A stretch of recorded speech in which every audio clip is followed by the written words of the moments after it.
Mobile ಬಳಕೆ ಮಾಡದೇ ಇರೋರು ಯಾರಿದ್ದಾರೆ ಹೇಳಿ? ಇಎಂಐನಿಂದಾಗಿ ಪ್ರತಿಯೊಬ್ಬರು ಸ್ಮಾರ್ಟ್ಫೋನ್ ಬಳಕೆ ಮಾಡ್ತಿದ್ದಾರೆ. ತಮ್ಮ ಬೇಸರದ ಕ್ಷಣಗಳನ್ನ ಮನರಂಜನಾತ್ಮಕ ಕಾರ್ಯಕ್ರಮಗಳನ್ನ ನೋಡ್ತಾ ಸಮಯ ದೂಡ್ತಿದ್ದಾರೆ. ಆದ್ರೆ ಕೆಲವೊಮ್ಮೆ ಸಡನ್ ಬ್ರೇಕ್ ಕೊಡು ಈ ಇಂಟರ್ನೆಟ್ಗೆ ಏನ್ ಮಾಡಬೇಕು ಅಂತ ಗೊತ್ತಾಗೋದಿಲ್ಲ. ಇದರಿಂದ ಗೂಗಲ್ ಸರ್ಚ್, ರೀಲ್ಸ್ ನೋಡುವುದಕ್ಕೆ ತೊಂದರೆ ಆಗತ್ತೆ. ಹಾಗಾದ್ರೆ ಈ ಸಮಯದಲ್ಲಿ ಏನ್ ಮಾಡಬೇಕು ಅನ್ನೋದಕ್ಕೆ ಈ ಸ್ಟೋರಿ ನೋಡಿ. ನಾವು ಹೇಳೋ ಕೆಲವೊಂದು ಟ್ರಿಕ್ಸ್ನ ಫಾಲೋ ಮಾಡಿ. ಈಗ ಮೊಬೈಲ್ ಬಳಕೆ ಮಾಡದೇ ಇರೋರು ಯಾರೂ ಇಲ್ಲ. ಇಎಂಐ ಪದ್ಧತಿಯಿಂದ ಪ್ರತಿ ಮನೆಯಲ್ಲೂ ಸ್ಮಾರ್ಟ್ ಫೋನ್ ಖರೀದಿ ಮಾಡ್ತಿದ್ದಾರೆ. ಸ್ಮಾರ್ಟ್ ಫೋನ್ಗಳಲ್ಲಿ 5G ನೆಟ್ವರ್ಕ್ ಸಹ ಆನಂದಿಸುತ್ತಿದ್ದಾರೆ. ಆದ್ರೆ ಸಮಸ್ಯೆ ಅಂದ್ರೇನೆ ನಿಧಾನಗತಿಯಲ್ಲಿ ಇಂಟರ್ನೆಟ್. ಫೋನ್ನಿಂದಾಗಿ ವೇಗದ ಇಂಟರ್ನೆಟ್ ಬಳಸುವಲ್ಲಿ ಸಮಸ್ಯೆ ಉಂಟಾಗುತ್ತಿದೆ. ಅಂತಹ ಪರಿಸ್ಥಿತಿಯಲ್ಲಿ ನೀವು ವಿಡಿಯೋಗಳನ್ನ ಸ್ಟ್ರೀಮಿಂಗ್ ಮಾಡಲು, ಸಾಮಾಜಿಕ ಮಾಧ್ಯಮವನ್ನ ಬ್ರೌಸ್ ಮಾಡಲು ಅಥವಾ ಪ್ರಯಾಣದಲ್ಲಿರುವಾಗ ಕೆಲಸ ಮಾಡಲು ಸಾಕಷ್ಟು ತೊಂದರೆಗಳನ್ನ ಎದುರಿಸಬೇಕಾಗುತ್ತದೆ. ನಿಮ್ಮ ಸ್ಮಾರ್ಟ್ ಫೋನ್ ಇಂಟರ್ನೆಟ್ ಕಾರ್ಯಕ್ಷಮತೆಯನ್ನ ಸುಧಾರಿಸೋದ್ರ ಬಗ್ಗೆ ಹಲವು ಮಾರ್ಗಗಳಿವೆ. ಆ ಮಾರ್ಗಗಳನ್ನ ಅನುಸರಿಸುವ ಮೂಲಕ ನಿಮ್ಮ ಫೋನ್ನ ಇಂಟರ್ನೆಟ್ ವೇಗವನ್ನ ಹೆಚ್ಚಿಸಬಹುದು. ಬ್ಯಾಕ್ಗ್ರೌಂಡ್ ಅಪ್ಲಿಕೇಶನ್ ಕ್ಲೋಸ್ ಮಾಡಿ. ಸುಮ್ಮನಿದ್ರೆ ಹಲವು ಆಪ್ಗಳನ್ನ ಓಪನ್ ಮಾಡಿ ಹಾಗೆ ಬಿಟ್ಟಿರ್ತೇವೆ. ಅನೇಕ ಬ್ಯಾಕ್ಗ್ರೌಂಡ್ ಅಪ್ಲಿಕೇಶನ್ಗಳು ಕಾರ್ಯನಿರ್ವಹಿಸುತ್ತಲೇ ಇರುತ್ತವೆ. ಅದು ನಿಮ್ಮ ಫೋನ್ನಲ್ಲಿ ಬಹಳಷ್ಟು ಡೇಟಾವನ್ನ ಕಡಿತಗೊಳಿಸುತ್ತಿರುತ್ತದೆ. ಇದು ನಿಮ್ಮ ಫೋನ್ನ ಇಂಟರ್ನೆಟ್ ಅನ್ನ ನಿಧಾನಗೊಳಿಸುತ್ತದೆ. ಡೇಟಾವನ್ನ ಉಳಿಸಲು ಮತ್ತು ನಿಮ್ಮ ಇಂಟರ್ನೆಟ್ ವೇಗವನ್ನ ಹೆಚ್ಚಿಸಲು ನೀವು ಬಳಸದ ಅಪ್ಲಿಕೇಶನ್ಗಳನ್ನ ಕ್ಲೋಸ್ ಮಾಡಬೇಕಾಗುತ್ತದೆ. ಒಮ್ಮೆ ಮೊಬೈಲ್ ರೀಸ್ಟಾರ್ಟ್ ಮಾಡಿ. ನಿಮ್ಮ ಫೋನ್ ಸಾಫ್ಟ್ವೇರ್ ಗ್ಲಿಚ್ಗಳನ್ನ ಎದುರಿಸೋದ್ರಿಂದ ಇಂಟರ್ನೆಟ್ ನಿಧಾನಗೊಳ್ಳಲು ಕಾರಣವಾಗಬಹುದು. ನಿರಂತರ ಕಾರ್ಯಾಚರಣೆಯಲ್ಲಿದ್ದರೂ ಫೋನ್ನ ಸಾಫ್ಟ್ವೇರ್ ಅಸಮರ್ಪಕವಾಗಿ ಕಾರ್ಯನಿರ್ವಹಿಸಬಹುದು. ಸಾಫ್ಟ್ವೇರ್ ಅನ್ನ ರಿಫ್ರೆಶ್ ಮಾಡಲು ನಿಮ್ಮ ಫೋನ್ ಅನ್ನ ನೀವು ರೀಸ್ಟಾರ್ಟ್ ಮಾಡಬೇಕು.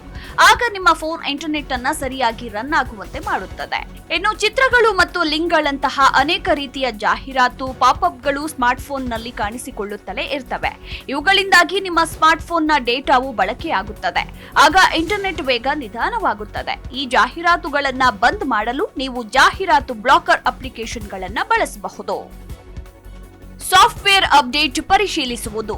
ನಿಮ್ಮ ಸುತ್ತಲಿನ ನೆಟ್ವರ್ಕ್ ಸಾಕಷ್ಟು ಪ್ರಬಲವಾಗಿದ್ರೂ ಸಹ ಕಳಪೆ ಇಂಟರ್ನೆಟ್ ಕಾರ್ಯಕ್ಷಮತೆಗೆ ಹಳೆಯ ಸಾಫ್ಟ್ವೇರ್ ಸಾಮಾನ್ಯ ಕಾರಣವಾಗಿರಬಹುದು.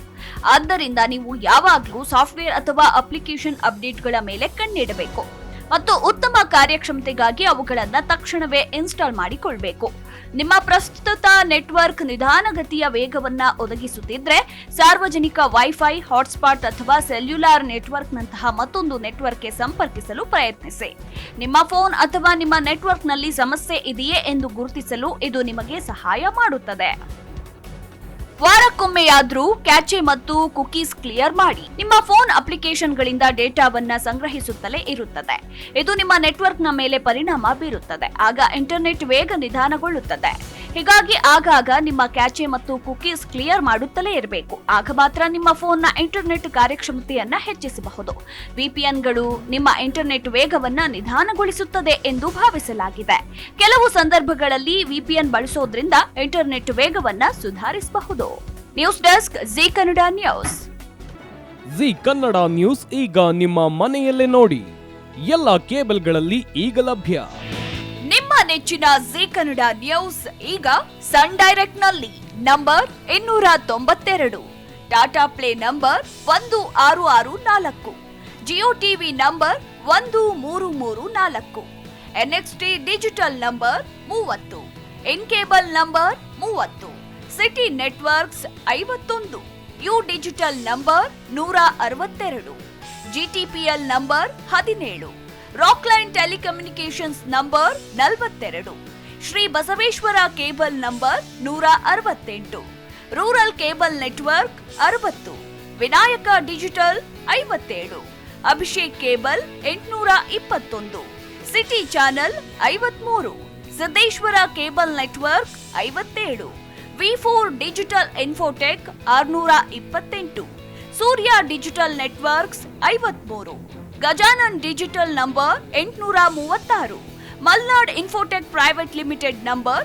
56, Metrocast number 830, victory digital number 167ರಲ್ಲಿ ನೋಡಿ ಆನಂದಿಸಿ.